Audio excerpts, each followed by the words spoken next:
My name is Aditya West. Currently I am working in NTPC as a officer HR. Today I am coming with new video.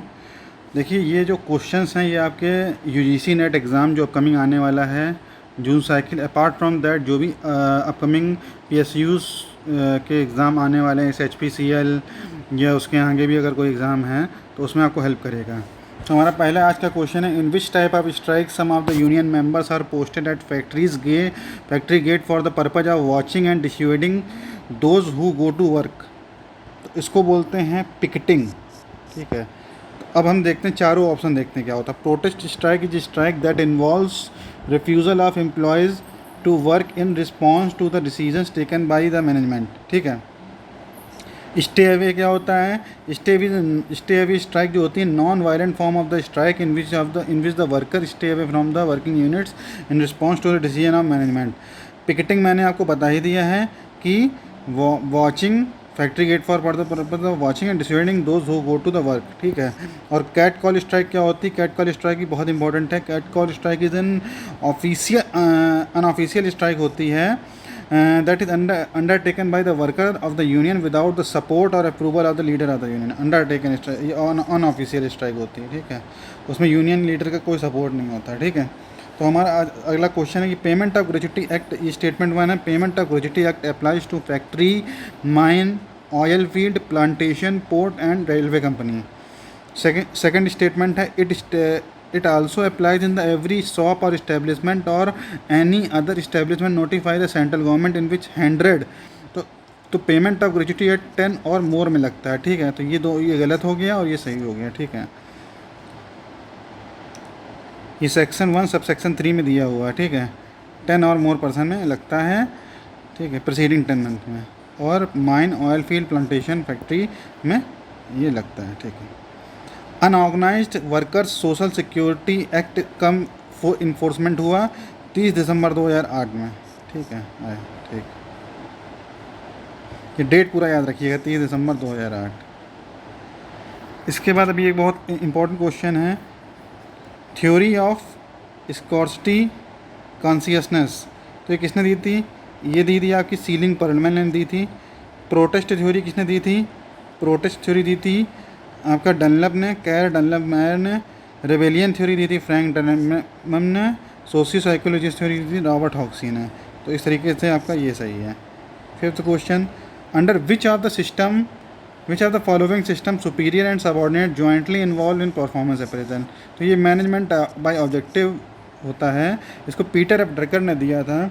Management by objective क्या होता है? The managers to set specific measurable goal with each employee and then to periodically discuss with the progress toward this goal.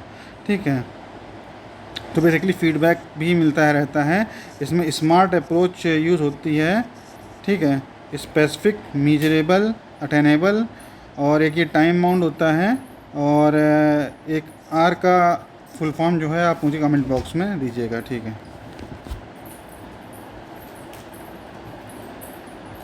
Who among the following said job rather than the man should wait. तो ये William Beveridge ने कहा था। What is the significance of the section 9A। ये question आपका आया था ALC में भी आया है, CIL में भी आया है ये। तो इसका आंसर है minimum requirement about membership of a trade union. ठीक है, section 9A। Which among the following statement is not incorrect, मतलब करेक्ट कौन से हैं? तो देखिए, हाइजीन 2 फैक्टर थ्योरी जो है, इसमें 10 हाइजीन फैक्टर होते हैं कॉल्ड सेटिस्फायर एंड 6 मोटिवेशनल फैक्टर होते हैं। तो ये सही है। ट्रांजैक्शनल एरिक बर्न ने दी थी parent, adult, ego, child ego दिया था। Cognitive dissonance theory Leone Festinger ने दी थी, ये नाम जरूर याद रखिएगा। बट क्लासिकल कंडीशनिंग थ्योरी दी थी इवान पावलोव ने, और ऑपरेंट कंडीशनिंग दी थी स्किनर ने। तो ये आपका गलत है, बाकी सही है, तो आपका ये ऑप्शन सही हो गया। Which of the following can not be spent from the general fund of the registered trade union under the trade union act. तो ये आपका सेक्शन 16 में दिया हुआ है कि मतलब expenses for holding any meeting for election as a member of any legislative body, ये नहीं स्पेंड कर सकते हैं, बाकी सब में कर सकते हैं। ठीक है। Which of the following theory called efficiency theory of labour welfare. तो फंक्शनल थ्योरी बोलते हैं, ठीक है। अब ये फैक्ट्री तक का क्वेश्चन है। क्रचेस आपका इसमें आता है, एम्बुलेंस रूम आपका आता है इसमें, कैंटीन आता है आपका 250 वर्कर में, फर्स्ट एड 150 वर्कर में, ठीक है। तो आप इसको देख लीजिएगा। Is only motivational theory based on the cognitive model, ठीक है। तो रूम एक्सपेक्टेंसी थ्योरी जो होती है कॉग्निटिव मॉडल्स में बेस होती है। और सेटिस्फेक्शन प्रोग्रेशन मॉडल बोलते हैं ERG थ्योरी को, ठीक है। Satisfaction progression model, satisfaction progression principle and frustration regression principle, ठीक है। तो ये आपका अल्फ्रेड ERG थ्योरी आ जाएगा आंसर। ये आप इसमें पढ़ लीजिएगा। Vroom expectancy theory there is the only motivational theory based on the cognitive model, it is based on the conscious thoughts of about situation.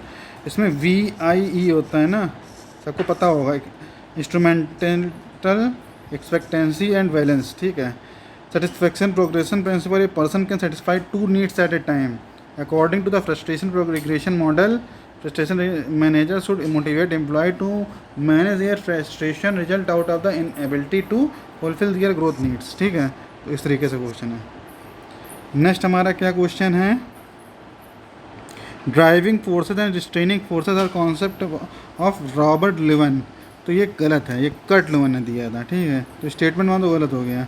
Hard elements and soft elements were not given in any concept of McKinsey. तो McKinsey ने 7S का concept दिया था, ठीक है, ये किसी और ने दिया था। तो कर्ट लेवन ने फोर्स फील्ड एनालिसिस दिया था, जिसमें से ड्राइविंग फोर्स क्या थे, it described change management process where forces that helps to achieve the new change driving force, and जो रजिस्ट करते थे उसको रिस्ट्रेनिंग फोर्स बोलते थे। 7S में सबसे ज़्यादा इंपॉर्टेंट ये होता है हार्ड एलिमेंट्स, मतलब हार्ड एलिमेंट्स एंड, एक मिनट, हार्ड एलिमेंट्स आपके हो गए strategy, structure, system and soft element, ये हो गए। इसने 7S मॉडल दिया था, ठीक है। McKinsey had given 7S for, ठीक है, मैकेंसी हैड गिवन, मतलब वो वर नॉट बोल रहा है ना, ये दिया गया था, इसलिए ये गलत है। Which strategic choice of orientation seeks to do minor modifications of newly hired worker. तो इसमें देखिए आपके 4 टाइप्स के होते हैं, formal, collective, disjunctive and investiture और डिस्वेस्चर। तो अमंग द अबव सेड, अगर which strategic choice of orientation seek to do minor modification of newly hired worker, तो माइनर मॉडिफिकेशन होता है ये आपका डिस्वेस्टिचर में, ओरिएंटेशन में। इफ़ ही और she was selected on his potential but it helps to make a proper better fit, ठीक है। ये लास्ट क्वेश्चन है, वर्क लोड एनालिसिस और वर्क फोर्स एनालिसिस बहुत इंपॉर्टेंट है। तो वर्क लोड एनालिसिस क्या होता है, assess the number of and type of worker required for a job and company objective. And workforce analysis क्या होता है कि assess the number of available workers in organization and states it if it is overstaffed, understaffed or optimally staffed in the position. तो आपका ये जो है ये आपका वर्क फोर्स एनालिसिस है। तो ये गलत हो गया और ये सही हो गया। तो ऐसी सीरीज़ हम लाते रहेंगे और HPCL एग्ज़ाम के लिए आप लोग अच्छे से प्रिपरेशन करिए। तो मैं और कोशिश करूँगा कि और ज़्यादा कंटेंट जल्दी आपको प्रोवाइड कर सकूँ। All the best.